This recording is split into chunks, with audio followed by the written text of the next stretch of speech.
الصلاة والسلام عليك يا سيدي يا رسول الله وعلى آلك وأصحابك يا سيدي يا حبيب الله. الصلاة والسلام عليك يا سيدي يا شفيع المذنبين وعلى آلك وأصحابك يا سيدي يا خاتم النبيين. اللهم صل وسلم وعلى آل أصحاب سيدنا مولانا محمد وبارك وسلم صلاة وسلام عليك يا سيدي يا سيدي يا سيدي يا رسول الله. اللہ رب العالمین جل جلالہ و جل شانہ و عظیم برہانہ کی حمد و ثنا اس کے پیارے محبوب دانے غیوب حضور رحمت للعالمین راحت العاشقین مراد المشتاقین شمس العارفین جد الحسن والحسین مولانا مولا الثقلین حضور سیدنا محمد رسول اللہ صلی اللہ تعالی علیہ وآلہ وسلم کی ذات اقدس پر درود و سلام عرض کرنے کے بعد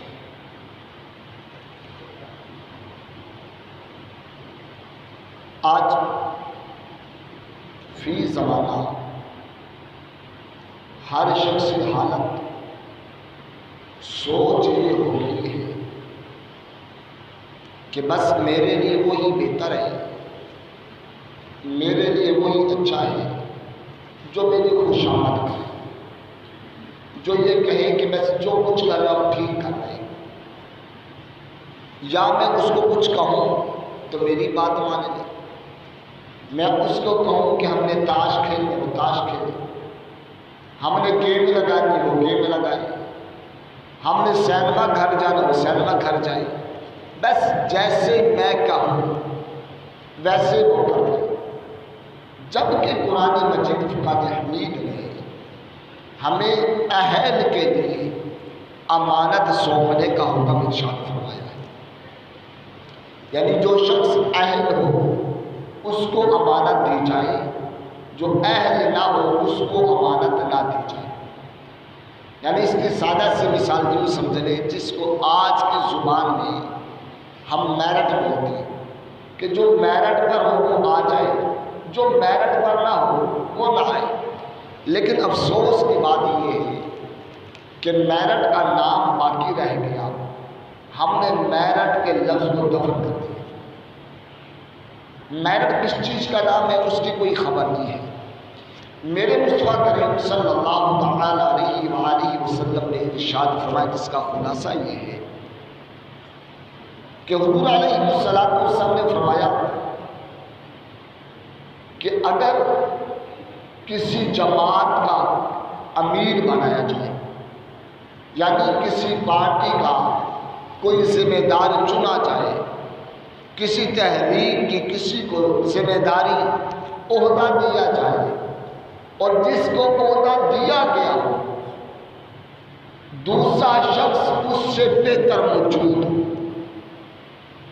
یعنی جس کو عہدہ دیا اہل بنایا دوسرا شخص اس سے بہتر ہے، وہ اہل ہے، قابل ہے، میرٹ پر ہے، اور اس کو نہ دیا جائے، یعنی جو میرٹ پر تھا اس کو نہ دیا جائے، اور جو میرٹ پر نہیں تھا تعلقات کی بنا پر سفارشات کی بنا پر اس کو دے دیا جائے. آقا کریم صلی اللہ تعالی علیہ وسلم نے ارشاد فرمایا کہ جس شخص نے اس کو یہ عہدہ دیا اس نے مسلمانوں کے ساتھ بددیانتی کی، خیانت کی، اس نے اللہ کے ساتھ خیانت کی، بددیانتی کی، اور اس نے مجھ مصطفیٰ صلی اللہ علیہ وسلم کے ساتھ خیانت کی. اور یہ بڑی معمولی سی بات ہے کہ جس کو عہدہ دیا وہ اہل نہیں تھا. حضور علیہ السلام فرماتے ہیں وہ خیانت کرتا ہے کہ اس کے پاس ایک امانت اسے صحیح حقدار تک نہیں پہنچائی. ہم اپنے معاملے میں تو میرٹ کا بڑا خیال رکھتے ہیں، لیکن جہاں دینی معاملات یا ملکی معاملات آ جائیں وہاں پہ ہم تعلقات اور اپنی بڑائی کو دیکھتے ہیں. جیسا کہ آپ غور کریں، جہاز میں جن احباب نے سفر کیا وہ جانتے ہیں کہ جو بڑا جہاز ہوتا ہے اس میں تقریباً 550 مسافر سوار ہوتے ہیں۔ بڑا جہاز جو ہوتا ہے اڑنے کے لیے سفر کے اس میں تقریباً 550 مسافر سوار ہو سکتے ہیں، ان کی نشست بنی ہوتی ہے۔ اب ایک پائلٹ اس کو اڑا رہا ہوتا ہے، اپنے ڈیوٹی سر انجام دے رہا ہوتا ہے۔ آپ جانتے ہیں کہ اس 550 لوگ سارے انگوٹھا چھاپ تو نہیں ہوتے، سارے ان پڑھ تو نہیں ہوتے، ان میں انجینئر بھی ہو سکتا ہے، ان میں ٹیچر بھی ہو سکتا ہے، ان میں ڈاکٹر بھی ہو سکتا ہے، ان میں فاضل بھی ہو سکتا ہے، بڑے صوفی بھی ہو سکتا ہے، بڑے پڑھے لکھے بھی ہو سکتے ہیں۔ اب ان میں سے کوئی پڑھا لکھا بندہ اٹھ کے جا کر پائلٹ صاحب کو کہے کہ جناب کافی دیر ہو گئی ہے، آپ جہاز اڑا رہی ہیں، میں بھی پڑھا لکھا ہوں، لہٰذا اب 5 منٹ مجھے بھی اڑانے دیں، اب 5 منٹ کے لیے مجھے بھی اڑانے دیں۔ اور میں مثال کے طور پہ سمجھا رہا ہوں کہ اگر پائلٹ یہ بات سنے اس کی کہ وہ کہتے ہیں کہ مجھے اڑانے دو اور کہے کہ ٹھیک ہے تم میری سیٹ پہ آ جاؤ، چلو میں بھی تھوڑی دیر ریسٹ کر لیتا ہوں، میں بھی تھوڑی دیر آرام کر لیتا ہوں 5-7 منٹ، مجھے یقین سے بتانا جو 550 مسافر بیٹھے ہیں، اگر پائلٹ یہ حرکت کرے کہ سیٹ چھوڑ کر دوسرے کو بٹھا دے، 550 لوگ یک زبان ہو کر بولیں گے یا خاموش ہیں؟ یقیناً وہ بولیں گے، بول کر کہیں گے کیا؟ پائلٹ صاحب آپ کا دماغ تو نہیں خراب ہو گیا؟ آپ کی عقل یہ چلی تو نہیں گئی ہے؟ ہماری جانوں سے کھیلنے لگے؟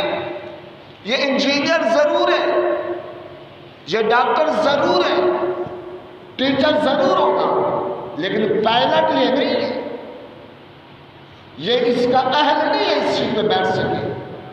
لہٰذا آپ ہماری جانوں سے نہ کھیلیں اور اپنی نشست میں خود موجود رہیں، اور ایک لمحے کے لیے بھی اس کو نہ دیں۔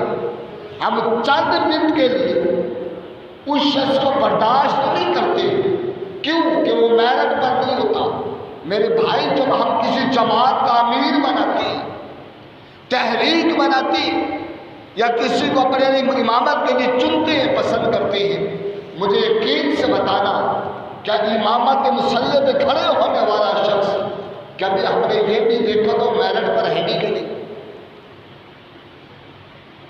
ہماری تو سوچ یہ ہوتی ہے کہ مولوی صاحب 2000 کم والے مل جائیں، معاملہ آسان ہو جائے گا۔ میرے بھائی، اب اس کو یہ بھی نہ پتہ ہوگا کہ امامت کی شرائط کتنی، امامت کے لیے کن شرطوں کا ہونا لازم ہے، ان کی تعداد کتنی ہے، اور اس کو تلفظ کے ساتھ ادائیگی سے 2 صورتیں بھی نہ آتی ہیں، تو مجھے بتاؤ وہ کیا اس کا عین ہو سکتا ہے؟ اسی طریقے سے میں نے جب ایک پیر صاحب صوفی صاحب تشریف لے جاتے ہیں، ہم دم پکڑتے ہیں اور صاحبزادہ سے والا جان کو اس کی جگہ پر بٹھا دیتے ہیں اور اس کو پیر بنا دیتے ہیں۔ میں پوچھنا چاہوں گا کیا ہم نے یہ معیار رکھا ہے میرٹ کا؟ ولایت کا یہی معیار تھا پیری کا کہ باپ چاہے تو بیٹے کو بٹھا دیا جائے اور بیٹا باپ میں پیری کرے؟ یقیناً یہ معیار نہیں ہے برادر صاحب، ہر چیز میں معیار ہے، ہر چیز کا میرٹ ہے۔ ہم نے گھر کے باورچی خانے سے لے کر ہم نے وزیر اعظم ہاؤس تک، صدر ہاؤس تک، ایوانوں تک جن کا چناؤ کیا ہے وہ ذاتی تعلقات پر کیا، وہ سفارشات پر کیا ہے، میرٹ کے اوپر نہیں کیا۔ اگر میرٹ پہ ہم نے چناؤ کیا ہوتا تو پھر آج ہمارا یہ حال نہ ہوتا، آج قوم ترقی کر رہی ہوتی۔ اب میرٹ کے حال میں موجودہ ایک مثال دے دیں، میں یہ کہانی کوئی عمر بن عبدالعزیز کے دور میں بھی سنانے لگا، کوئی شخص کی جو موجود ہے۔ کیا ہم نے کچھ عرصہ پہلے دیکھا نہیں ہمارے پاکستان میں کیا ہوا؟ اور دیگر جگہوں پر کیا ہوا؟ ایک ماہ پیچھے چلے جائیں تو پاکستان کی سرزمین پہ جشن آزادی یوم منایا گیا۔ مجھے یقین چلتا نا کوئی شخص بازار میں گزرنے کے لیے نکلے کسی کام سے، وہ یہ سوچ سکتے یہ شرفا کا ملک ہے یا شرفا رہتے ہیں۔ ہم نے اتنے بڑے بڑے باجے دے کر ہاتھوں میں جوانوں کو کھڑا کر دیا، چیئرمین اور وڈیرا ان کو بنا دیا جن کو سوائے ناچ گانے کے کچھ نہیں آتا تھا۔ وہ روڈوں پہ ناچ گانا کرتے رہے، شور شرابہ کرتے رہے اور ہم خاموشی سے دیکھتے رہے، لطف اندوز ہوتے رہے۔ کیوں؟ کہ ہمارا معیار یہ تھا، میرٹ یہ بنایا تھا۔ اور اس کے بعد عکس چلے جائیں، چند ماہ پہلے کے اخبار اٹھائیں، کیا ترکی کی سرزمین کے اوپر یوم تشکر کے نام سے دن بھی منایا گیا کہ جب ترکی کی آرمی میدان میں نکلی اور عوام میں ترک بہرا کے ٹینکوں کے سامنے لے گئی درجنوں لوگ کہ نہیں، ہمیں یہی وزیر اعظم قبول ہے، ہم اسی کے ساتھ رہنا چاہتے ہیں کام، ہم آرمی کو حکومتی سطح پہ قبول نہیں کرتے ہیں۔ انہوں نے تشکر کا دن منایا، ہم نے بھی تشکر کا دن منایا۔ ہم نے شکر ادا کیا باجوں کے ساتھ، ہم نے شکر ادا کیا ناچ گانوں کے ساتھ، اور ہمارے وڈیروں نے یہ سکھایا، چیئرمین نے یہی تعلیم دی۔ اور جب ترکی کی زمین میں تشکر کا اعلان ہوا تو طیب اردگان نے اعلان کیا کہ صبح سے لے کے ظہر تک ہم قرآن کی تلاوت کریں گے، ظہر سے لے کے عصر تک کھانے کا اہتمام ہوگا، عصر کے بعد ہم لوگ کیا کریں گے؟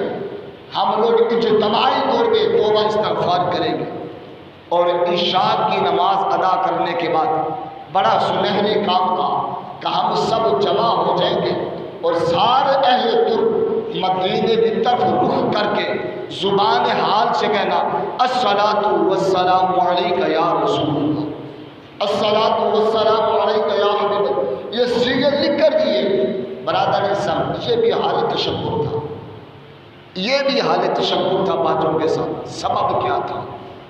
انہوں نے معیار رکھا تھا میرٹ، ہم نے معیار رکھا تھا تعلق۔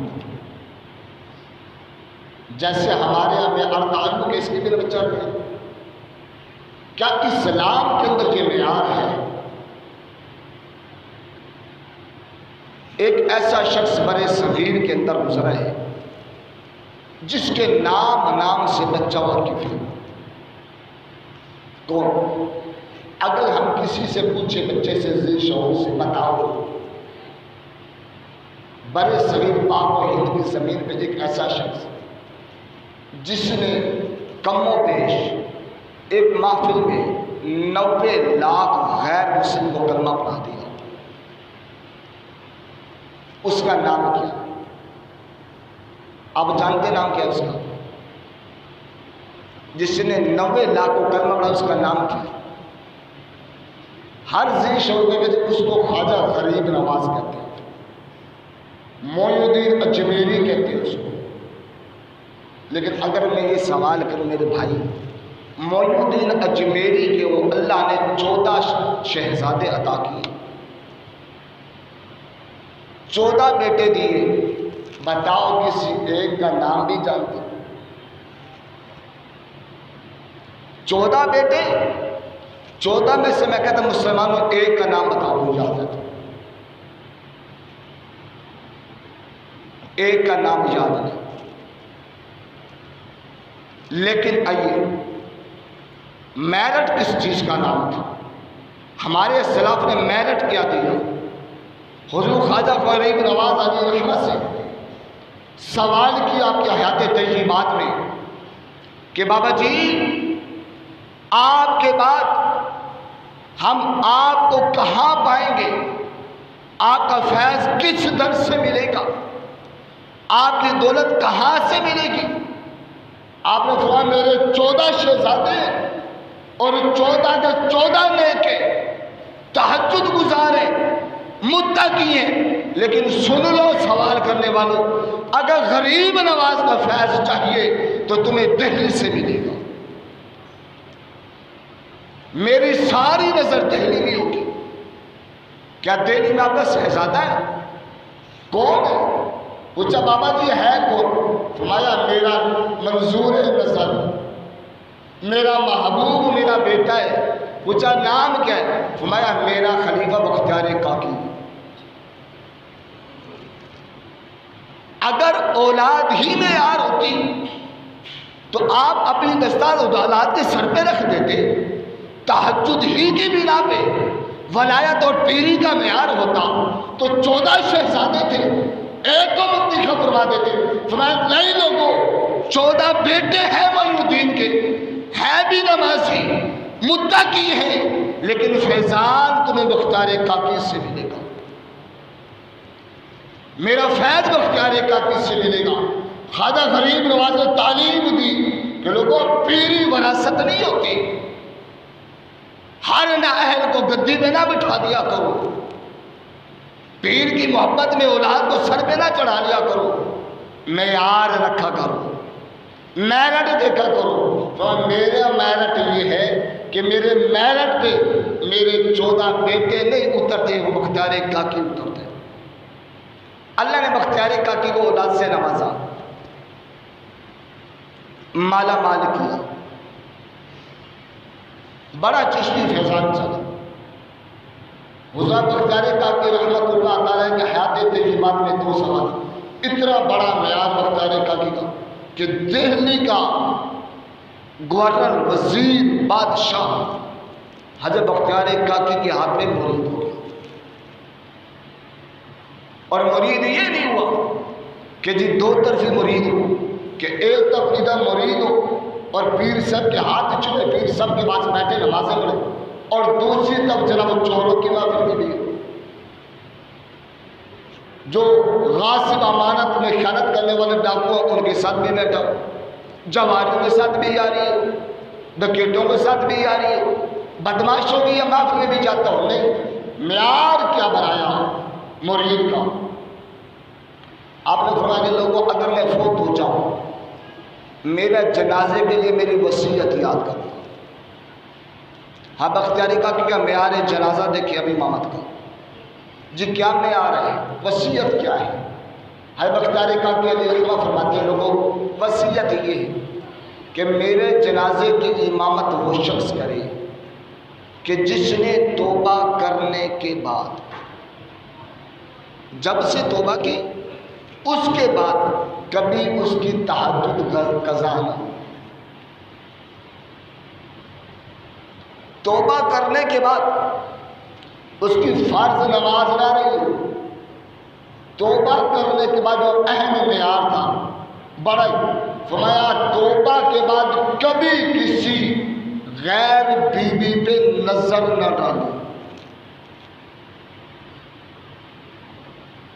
اپنی اہلیہ کے علاوہ کسی بیوی پہ نظر نہ ڈالی ہو توبہ کرنے کے بعد۔ توبہ کرنے کے بعد روزہ ترک نہ ہو، اور پھر کا آخری کہ توبہ کرنے کے بعد کبھی بھی حرام اور ناپاک لقمہ نہ کھائے۔ یہ اپنے وصیت فرمائی۔ اب سے سوال کیا گیا کہ آپ کی اولاد پاک نہیں ہے، آپ کے وصال کے بعد آپ کا فیض لینا ہو، آپ سے کچھ حاصل کرنا ہو، زندگی سنوارنی اور مالک کو پانا ہو، تو کون سے بیٹے کے دروازے پر جائیں؟ حضرت بختیار کاکی علیہ السلام فرماتے ہیں اگر میرا فیض چاہیے اور رب سے ملاقات تو میں نے پاک قدم فرید الدین کو اٹھا دیا، اپنے کسی بیٹے کا نام نہیں لیا، معیار تھا نا، پیری کا گدی کا معیار ہوتا ہے، ہر شخص جرسی موڑی اٹھا کے مدینے میں نہیں آ جاتا۔ فرمایا میں نے پاک بدن میں فرید الدین کو بٹھا دیے، اس کے پاس سے میرا فیض مل۔ حضرت بختیار کاکی رحمت اللہ تعالیٰ کے دل میں وصال ہو گیا، جنازہ تیار ہو گیا، جنازہ لا کے رکھ دیا گیا، صفیں بن گئی. صفیں بننے کے بعد اعلان ہوا کہ پیر سے بھی یہ وصیت ہے کہ جنازے کی امامت وہ شخص کرے کہ جس کی توبہ کے بعد کبھی تہجد نہ چھوٹی ہو، فرض نماز قضا نہ ہوئی ہو، کبھی ناپاک حرام لقمہ نہ کھایا ہو، کسی غیر بیوی میں نظر نہ ڈالی ہو. یہ معیار رکھا ہے. اب مجھے یقین سے بتاؤ ایک شخص ایسی وصیت کرتا ہے سبب کیا ہوتا ہے؟ ہر بختیار کاکے رحمہ بھی اللہ کے عطا سے جانتے تھے نا کہ وصیت تو بڑی سخت رکھ دی ہے، بڑی بھاری وصیت ہے. اب یہ پوری کون؟ یہ وصیت وہی شخص رکھ سکتا ہے جس نے کسی کو تیار بھی تو کیا ہوگا، کسی کو گھرا بھی تو نا، تیار کر کے رکھا بھی تو نا کہ پتہ میری وصیت پوری ہو جائے گی. میری یہ امانت رب کا جو وعدہ ہے کہ ان اللہ یقبل ان تعدوا الامانات الی اہلیہا، کہ امانت کسی غیر کے ہاتھ میں نہ دینا جو امانت کی خیانت کرتا ہو. اب یہ وصیت امانت ہے، اور امانت تب بھی ہوتی ہے نا کہ جب اس کا معیار کے مطابق بندہ تیار بھی تو ہو.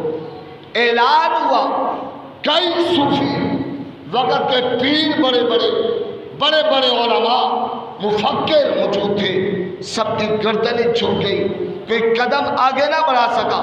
پانچویں سب سے نکلتا ہوا وقت کا بادشاہ وزیر پیر نکلتا ہے اور آ کے کہتا ہے لوگوں بختیار کاکے پیر صاحب نے آج میرا پردہ چاک کر دیا. اللہ کی عزت کی قسم اگر پیر صاحب کی وصیت نہ ہوتی تو میں اپنے آپ کو زہر ہی نہ کرتا. فرماتے 30 سال پہلے میں بختیار کاکی کے ہاتھ میں بیعت ہوا. جب میں بیعت ہوا تو مجھے ایک جملہ ارشاد فرمایا، بیٹا مرید ہونے آئے ہو؟ جی مرید ہونے آیا. ایک شرط سنے دے. کیا شرط میری یہ ہے بیٹا کہ تہجد کی نماز کبھی نہیں چھوڑے گا. آج تو پیر صاحب کہتے ہیں مجھے اپنی گاڑی میں بٹھا کے لاہور گھما، بس میں راضی ہوں، نذرانہ چلنا دے میں راضی ہوں، تجھ سے نماز جانے اور میں جانوں، چھوڑ تو اس چکروں میں کہاں پڑ گیا ہے. کہتے ہیں بیٹا نماز تہجد نہیں چھوڑے گا. ٹھیک ہے مرید کر لیا. فرماتے مجھے 30 سال ہو گئے مرید ہوئے اور ایک دن بھی ایسا نہیں ہے کہ تہجد کے ٹائم کسی نے مجھے اٹھایا ہو. میرا اللہ عرش کا مالک مجھے اٹھا دیتا ہے، میں تہجد ادا کر لیتا ہوں. کہتے ہیں 30 سال ہو گئے مجھے مرید ہوئے اور جب سے میں مرید ہوا ہوں نا میں نے بیت المال سے خزانے سے 1 روپیہ نہیں لیا، بلکہ کیا فرماتے ہیں میں یہ چٹائی جو کھجور کے پتوں کی یہ بنتا ہوں، اس کو بن کے گھر کا گزر بسر کرتا ہوں. 30 سال سے روٹی کھاتا ہوں، کبھی بیت المال سے روپیہ نہیں لیا. اس حال میں 30 سال گزارے وقت کے بزرگ بادشاہ نے. ہمارے یہاں بزرگوں یہ معیار تھا، یہ ولایت کا معیار تھا. حضرت بابا فرید الدین گدی شنکر رحمۃ اللہ تعالیٰ علیہ ہر وقت ہے کہ میرا فیض تو وہاں ملے گا تمہیں پاک پتن سے. آپ سے سوال کیا گیا کہ جی آپ کے وصال کے بعد آپ کا سجادہ نشین کون ہے؟ آپ کا فیض، آپ کی روحانی دولت کہاں سے ملے گی؟ آپ نے بڑا جواب دیا، فرمایا دہلی سے ملے گی، دہلی سے ملے گی. حالانکہ آپ کا لاؤد موج دریا صاحبزادے اور وقت کے کامل ولی گزرے، آپ کے بھانجا لاؤدین صابر پیا کامل ولی گزرے. فرمایا میرا فیض میں نے جس کو تیار کیا نا فرید نے اپنی شکل میں، فرمایا وہ تو دہلی میں. فرمایا کون؟ فرمایا اس کا نام نظام الدین محبوب الہی. میرا فیض دہلی سے نظام الدین محبوب الہی سے ملے گا. بھائی بیٹا بھی تو تیار تھا لیکن بیٹے کے سر پہ دستار نہیں رکھی، کیوں؟ ان کے یہاں یہ معیار تھا. میرٹ والے لوگ تھے، میرٹ پہ ہی امانت سودا کرتے تھے. اب تاریخ خلفاء کو اٹھا کے دیکھ لینا. مصطفیٰ کریم علیہ الصلوۃ والسلام وصال ظہری ہوا، آپ نے پردہ فرمایا. حال کیا ہوا؟ صحابہ کرام علیہ رضوان نے اپنے لیے سیدنا صدیق اکبر رضی اللہ عنہ چن لیا۔ کیا سیدنا صدیق اکبر کے بیٹے کامل نہیں تھے؟ سیدنا عبد الرحمن سیدنا عبداللہ کے کامل نہیں ہیں؟ صحابی ہے وہ، حضور علیہ الصلوۃ والسلام سے تربیت پائی ہے، اور اتنی جان نثار صحابہ ہیں کہ سیدنا ابوبکر صدیق جو ہجرت گرات غار کے اندر حضور کے ساتھ ہے، پورا خاندان ابوبکر صدیق کا، بیٹیاں بیٹے سب قربانی پہ لگے ہوئے، کوئی دودھ پہنچا رہا ہے، کوئی کھانا پہنچا رہا ہے، کوئی پہرے پہ لگا ہے، کوئی کچھ کر، پورا گھر لگا ہوا بھائی جان، اتنا معیار۔ لیکن سیدنا صدیق اکبر رضی اللہ عنہ سال کا وقت ہے، بیمار ہے، امید ہے، آپ نے صحابہ کو کہا عمر کو بلاؤ۔ سیدنا عمر رضی اللہ عنہ بلایا گیا، صحابہ نے پوچھا اب پھر چراغ بجھنے کو آ گیا ہے، پھر تاریکی چھانے لگی ہے، ایک بار تاریکی دیکھی اب حوصلہ نہیں ہے۔ سیدنا صدیق اکبر فرماتے میرا وقت قریب آ گیا ہے۔ صحابہ میرے بھائیوں، اگر تم چاہتے ہو کہ جو اس کی پیروی کی جائے جو روئے زمین میں سب انسانوں سے زیادہ رب کو محبوب ہے، تو وہ عمر کے ساتھ ہے۔ روئے زمین کے اوپر اس وقت فرمایا اللہ کو جو سب سے زیادہ انسانوں میں محبوب ہے تو وہ عمر کی ذات ہے رضی اللہ عنہ، ان کی ذات ہے، فرمایا ان کی پیروی کر لینا۔ سیدنا عمر رضی اللہ عنہ کو خلیفہ بنایا گیا، صاحبزادے موجود تھے لیکن خلافت نہیں سونپی، امانت حقداروں تک پہنچا۔ سیدنا عمر رضی اللہ عنہ وصال شہادت ہوئی، آپ کے صاحبزادے موجود نہیں ہیں کیا؟ عبداللہ بن عمر اس وقت مدینے میں صحابہ کرام رضوان کا رائے کہتی، آپ فرماتے کہ اگر کسی نے مضبوط فتویٰ پوچھنا ہو نا اور وقت کا تکڑا مفتی کو دیکھنا ہو تو عبداللہ بن عمر کو دیکھ لیں۔ اس وقت فتویٰ نویسی کا کام تحریری طور پہ اور علم کا سکہ جن کا بولتا تھا وہ جناب عمر بن خطاب کے صاحبزادے عبداللہ بن عمر رضی اللہ عنہ تھی، وقت کے مفتی تھے، اور وہ یہ مفتی نہیں تھے جیسے آج ہم 10 سال پڑھے اور مفتی بن گئے، کوئی معیار فتاوی ہی نہ رہا۔ آج تو ایسے ایسے مفتی آ گئے نا جناب جن کو جب لکھنا بھی کچھ نہیں آتا۔